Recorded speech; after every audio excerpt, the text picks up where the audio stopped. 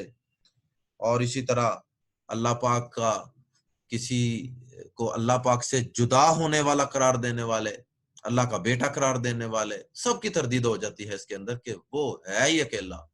اس سے آگے مزید بھی وضاحت آ رہی ہے، اللہ الصمد، اللہ بے نیاز ہے، اللہ بے نیاز ہے، یعنی اس کو کسی کی کوئی پرواہ نہیں ہے، کوئی ضرورت نہیں ہے کہ کوئی اس کی عبادت کرے تو پھر ہے، کوئی اس کی رعایا ہو تو پھر اس کی بادشاہت چل سکتی ہے، وہ بے نیاز ہے۔ اور انسان کو تو اولاد کی بھی ضرورت ہوتی ہے، اولاد کے بغیر انسان پریشان ہوتا ہے، اور وہ اپنے آپ کو ایک ناکام انسان سمجھتا ہے کہ بڑھاپے کے اندر کیا کروں گا، اور آگے میرا سلسلہ کیسے چلے گا میرے مرنے کے بعد، وغیرہ وغیرہ۔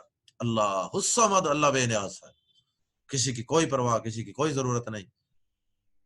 لم یلد، یاد رہے کہ جس طرح اللہ بے نیاز ہے نا، اللہ کی ہر صفت بھی بے نیاز ہے، اللہ کلام بھی اللہ کی صفت ہے، اور یہ قرآن پاک اللہ کا کلام ہے، تو اس میں بھی اللہ پاک بے نیاز ہے، اللہ کا کلام بھی بے نیاز ہے۔ یعنی کیا مطلب؟ کہ اس کلام کو، اللہ کے کلام کو ضرورت نہیں ہے کہ کوئی اس کو پڑھے تو پھر ہی ہے، اگر کوئی پڑھے گا تو اپنا ہی فائدہ کرے گا، کوئی سیکھے گا تو اپنا ہی فائدہ کرے گا، اگر کوئی نہیں پڑھے گا تو اللہ کو اور اللہ کے کلام کو اس کی قطعاً کوئی حاجت اور ضرورت نہیں ہے۔ لم یلد، نہ اس نے کسی کو جنا، ولم، اور نہ ہی یولد، وہ جنا گیا۔ یہ یولد فعل مجہول شروع میں پیش اور سیکنڈ لاسٹ حرف پر زبر کیا گیا، یولد جنا گیا، اور نہ وہ جنا گیا، یعنی نہ اوپر کو اس کا سلسلہ نسب جاتا ہے نہ نیچے کو، اور جنا گیا کے اندر ہر چیز آ جاتی ہے۔ اولاد باپ کے جسم سے ہی الگ ہوئی ہوتی ہے، اللہ باپ کے جسم سے الگ ہوئی ہوتی ہے، لیکن اللہ پاک کے جسم سے کوئی الگ نہیں ہوا۔ ولم، اور نہ ہی یکن ہے، لہو اس کا، کفون، کفو برابر کو کہتے ہیں، ولم یکن لہو کفون، اور نہ ہی اس کا، اور نہ ہی ہے اس کا کفو، ہمسر، لیول کا، برابری کا، احدن، کوئی بھی، کوئی ایک بھی، ولم یکن لہو کفون احد، اور نہ ہی ہے ہمسر اس کا کوئی ایک۔ اللہ اکبر۔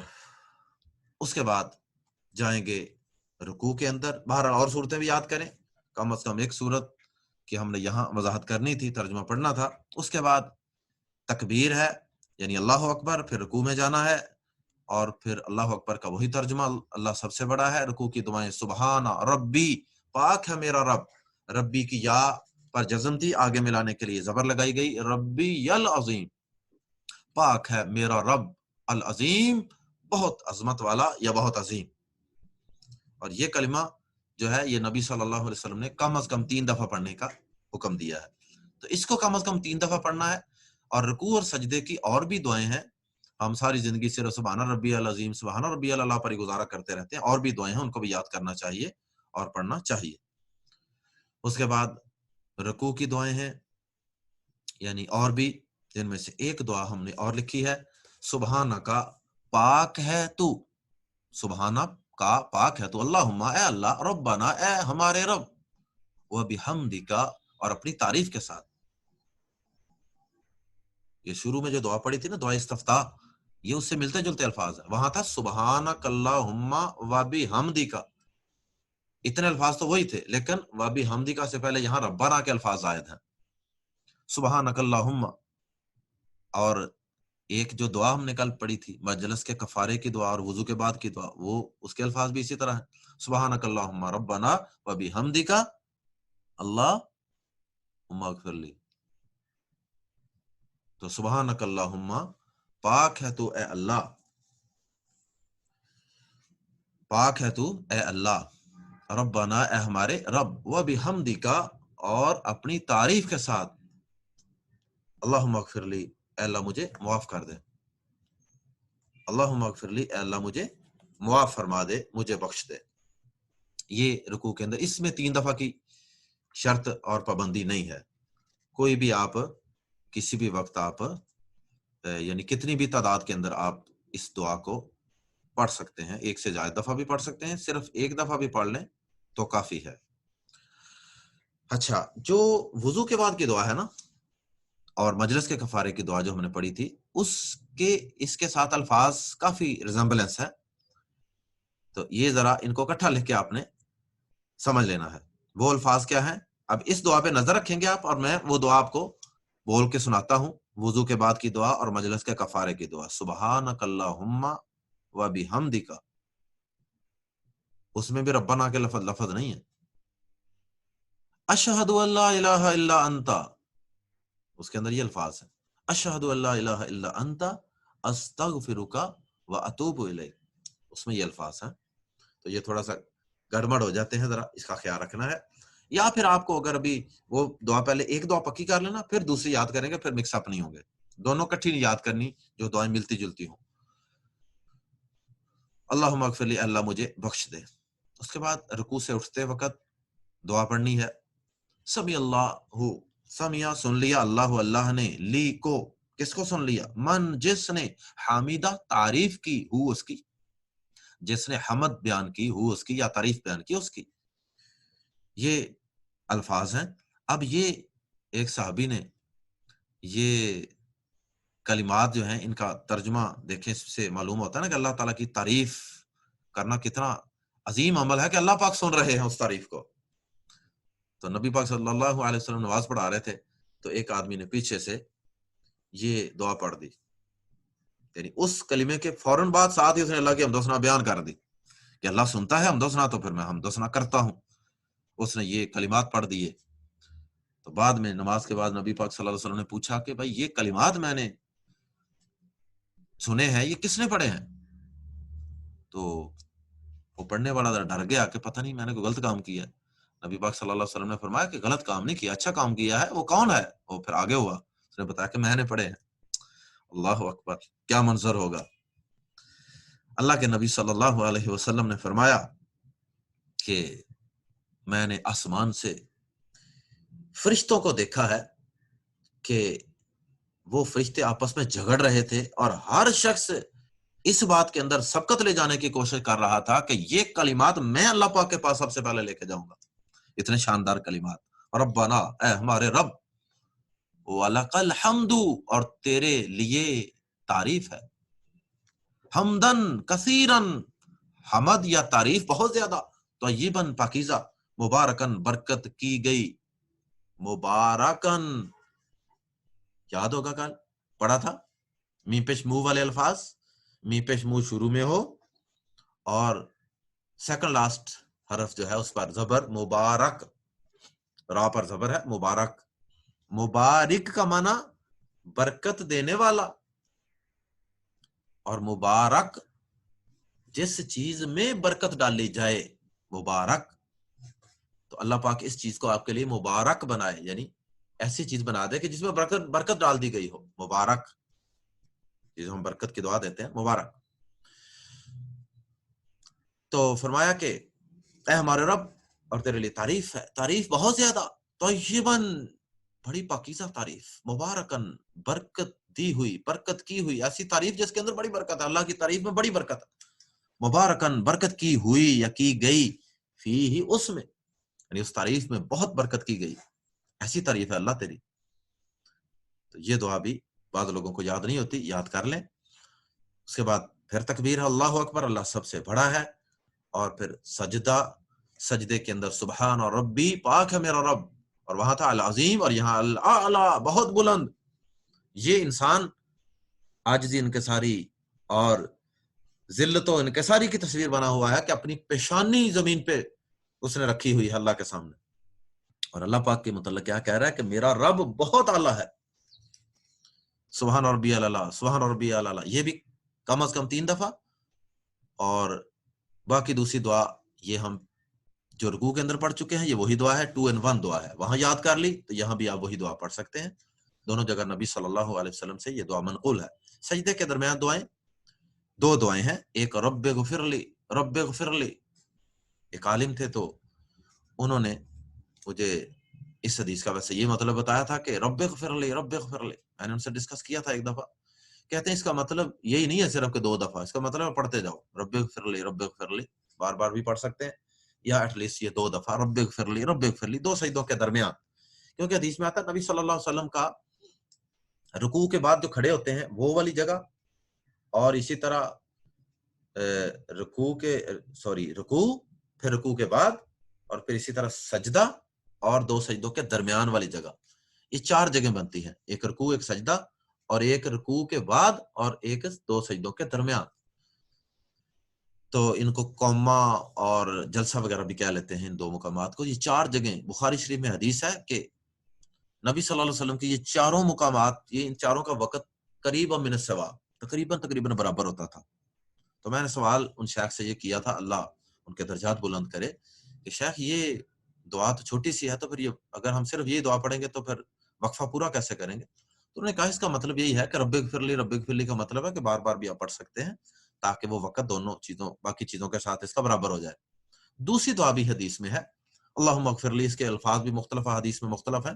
اللہم اغفر لی، اللہ مجھے بخش دے، وارحمنی، اور مجھ پہ رحم فرما، وعافنی، مجھے عافیت دے، صحت، تندرستی، عافیت، واہدنی، اور مجھے ہدایت دے، وارزقنی، اور مجھے رزق عطا فرما.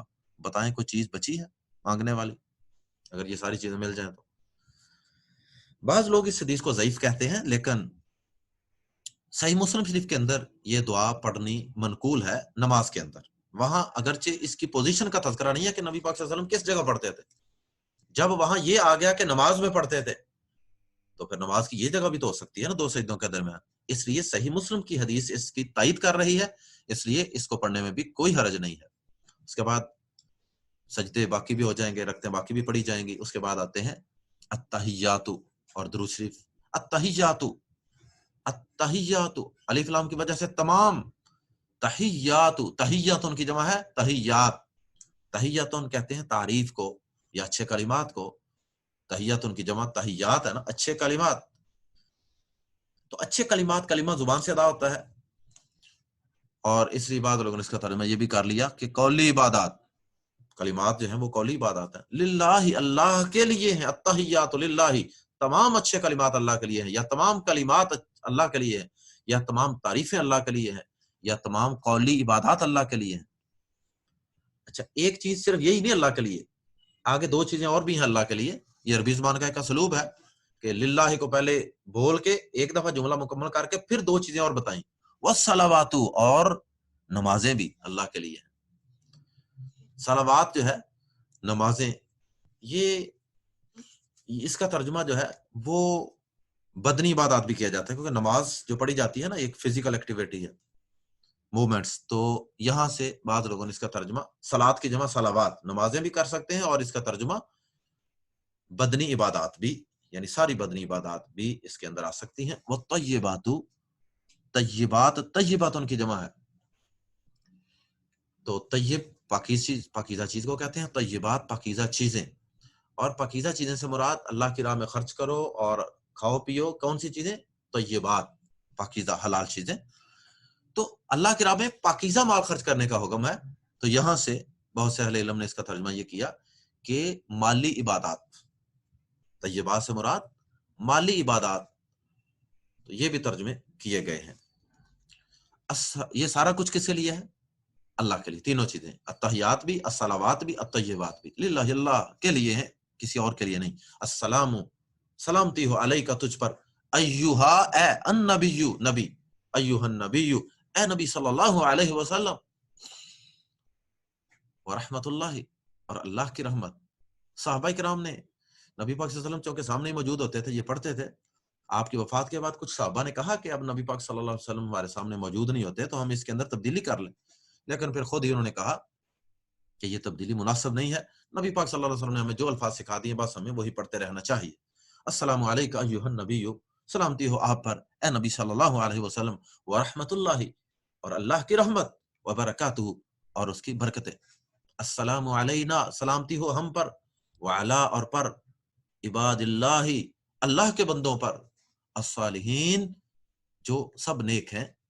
صالحین کے آخر میں یا نون زبر نہ جمع کی علامت ہے. اشہدو کے اندر حمزہ زبر آ کا معنی میں, اشہدو میں گواہی دیتا ہوں, اور اگر ہو نہ شہدو تو معنی ہم گواہی دیتے ہیں.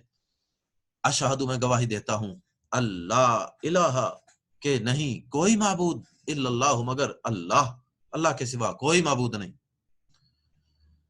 اللہ اکبر. واشہدو اور میں گواہی دیتا ہوں, انا کہ بے شک, پڑھا تھا ہم نے کہ شروع میں آئے تو انا ہوتا ہے, درمیان میں انا, اور اس کا ترجمہ کہ بے شک, محمدن محمد صلی اللہ علیہ وسلم, عبدہ اس کے بندے ہیں, ورسولہ اور اس کے رسول ہیں. بندے بھی ہیں رسول بھی ہیں. میں اس چیز کی بھی گواہی دیتا ہوں. اللہم درود پاک, درود ابراہیمی, درود شریف. اللہم اے اللہ, صلی رحمت نازل فرما. یہ درود شریف پہلے اتحیات کے بعد بھی آپ نے پڑھنا ہے اور دوسرے اتحیات کے بعد بھی پڑھنا ہے. عموماً لوگ پہلی 2 رکعتوں کے بعد یہ نہیں پڑھتے, تو پہلی 2 رکعتوں کے بعد بھی پڑھنا چاہیے. اللہم اے اللہ, صلی رحمت نازل فرما, علی محمد محمد صلی اللہ علیہ وسلم پر, وعلا اور پر, آلی آل محمد محمد, وعلا آل محمد اور آل محمد پر, صلی اللہ علیہ وسلم. محمد صلی اللہ علیہ وسلم کی آل, اس سے مراد آپ کے گھر والے بھی ہو سکتے ہیں, اور اس سے مراد آپ کی ساری امت بھی ہو سکتی ہے. کما جس طرح صلیتا تو نے رحمت نازل فرمائی, علی ابراہیم ابراہیم علیہ السلام پہ, وعلی آل ابراہیم اور ابراہیم علیہ السلام کی آل پر, جس طرح ان کے گھرانے پر ان کی آل پر تو نے رحمت نازل فرمائی, اسی طرح ان پر بھی نازل فرما. انکا بے شک تو, حمید تعریف والا ہے, بلکہ بہت تعریف والا ہے, اور مجید بہت بزرگی والا ہے. یعنی بزرگی اور تعریف والا یقیناً تو ہی ہے. اللہم بارک, اب یہاں 2 الفاظ کا فرق ہے, باقی سارے وہی ہیں. وہاں تھا صلی اور یہاں بارک. اللہم بارک, اے اللہ برکت نازل فرما, علی محمد محمد صلی اللہ علیہ وسلم پر, وعلی آل محمد اور محمد صلی اللہ علیہ وسلم کی آل پر, کما جس طرح یا جیسا, بارکتا تو نے برکت نازل فرمائی, علی ابراہیم.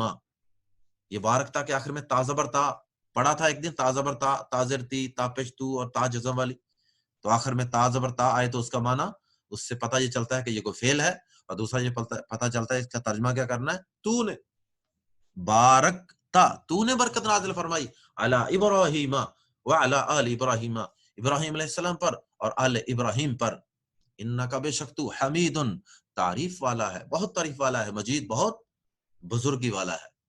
اس کے بعد دعائیں پڑھنی ہے. نبی صلی اللہ علیہ وسلم نے فرمایا کہ درود شریف کے بعد سلام پھیرنے سے پہلے اللہ پاک سے جو چاہو مانگو. اگرچہ آپ نے کچھ دعائیں پڑھی اور سکھائی بھی ہیں, لیکن اس کے علاوہ آپشن کھلا بھی دے دیا, جو چاہو مانگو, جو چاہو پڑھو. ہاں ایک حدیث ہے, اس حدیث کے مطابق نبی صلی اللہ علیہ وسلم نے 4 چیزوں سے پناہ مانگنے کا حکم بھی دیا ہے. اس لحاظ سے بعض اہل علم کہتے ہیں کہ وہ دعا ضرور پڑھنی چاہیے. اللہم انی اعوذ بک من عذاب القبر واعوذ بک من عذاب جہنم, یہ والی دعا. تو بہرحال یہ دعا جو ہے اللہم انی ظلمت, تو یہاں ایک آسان دعا لکھی گئی ہے. اللہم, یہ مسنون دعا ہے, یعنی نبی صلی اللہ علیہ وسلم یہ پڑھتے تھے. اللہم اے اللہ, انی بے شک میں, ظلمت میں نے ظلم کیا, ظلمت کے آخر میں تاپش تو, کس کا ترجمہ دیتا, میں کا. ظلمت میں نے ظلم کیا, نفسی, چھوٹی یا بھی ہم نے ایک سبق کے اندر اس کی تفصیل بھی پڑھی تھی. چھوٹی یا اور نون الف نا یاد ہوگا آخری سبقوں میں. نفسی اپنے نفس پر, ظلمن کثیرا بہت ظلم کیا, ولا اور نہیں, یغفر معاف کر سکتا, الذنوب گناہوں کو, الا انت مگر تو ہی. اللہ میں نے اپنے نفس پہ بہت ظلم کیا اور نہیں معاف کر سکتا گناہوں کو مگر تو ہی. فاغفر لی, پس مجھے معاف فرما دے.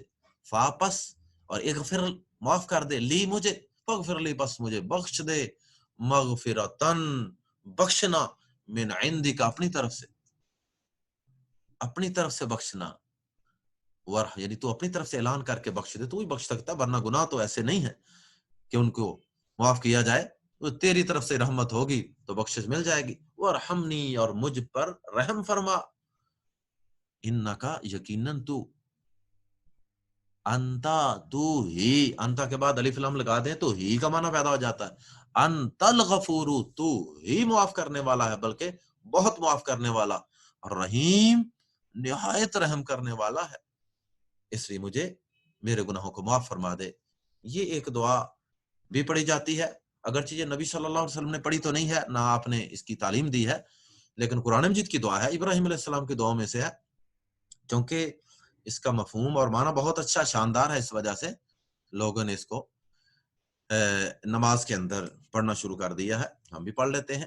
تو چونکہ میں نے حدیث سنائی ہے کہ کوئی بھی دعا پڑھی جا سکتی ہے، اس حدیث کے مطابق ہم یہ دعا بھی پڑھ سکتے ہیں، تو بہت پیاری دعا ہے، بہت شان دعا ہے، رب اجعلنی، اے میرے رب بنا دے مجھے، مقیم الصلاۃ نماز قائم کرنے والا، رب اجعلنی مقیم الصلاۃ، اے میرے رب مجھے نماز قائم کرنے والا بنا دے، ومن ذریتی اور میری اولاد کو بھی، ربنا اے ہمارے رب، وتقبل دعا اور قبول فرما میری دعا، دعائی کے آخر میں حمزہ کے نیچے زیر بتا رہی ہے کہ اس کے آخر میں چھوٹی جاتی وہ حذف کر دی گئی ہے، دعائی تھا اصل میں میری دعا، اور مقیم، مقیم ابھی ہمارا آخری سبق ہی تھا، میم پیش منہ شروع میں ہو تو کیا معنی ہوتا ہے؟